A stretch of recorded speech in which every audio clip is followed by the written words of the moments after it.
एक बार भगवान शंकर पृथ्वीवासियों पर कुपित हो गए और माता पार्वती को साक्षी मानकर संकल्प किया कि जब तक पृथ्वीवासी नहीं सुधरेंगे तब तक वे शंख नहीं बजाएंगे।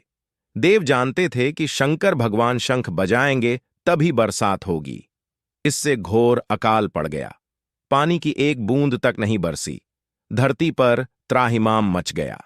ऐसे में एक दिन भगवान शंकर पार्वती आकाश में विचरण कर रहे थे तो उन्होंने एक अजीब दृश्य देखा कि एक किसान भरी दोपहरी में चिलचिलाती धूप में खेत की जुताई कर रहा है।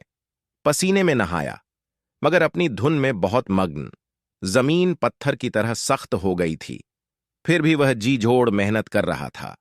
उसकी आंखों में आत्मविश्वास था और उसके पसीने की बूंदों से उम्मीद टपक रही थी। भोलेनाथ व पार्वती बदले हुए वेश में आकाश से नीचे उतरे और उससे कहा, अरे भाई, तू क्यों बेकार कष्ट उठा रहा है? सूखी बंजर धरती में केवल पसीने बहाने से ही खेती नहीं होती। किसान ने हल चलाते चलाते ही जवाब दिया, हां, बिल्कुल ठीक कह रहे हैं श्रीमान, मगर हल चलने का गुण भूल न जाऊं, इसलिए मैं हर साल पूरी लगन के साथ जुताई करता हूं। जुताई करना भूल गया तो केवल वर्षा से खेती हो सकेगी क्या?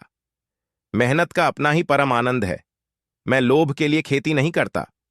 किसान की बात सुनकर महादेव को भी लगा कि मैं भी तो परम आनंद की अनुभूति के लिए ही शंख बजाता हूं।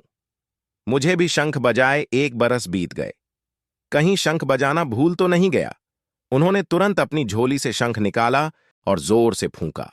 चारों ओर बादल की घटाएं घुमड़ पड़ीं, बिजली चमकने लगी और जोरदार बारिश होने लगी।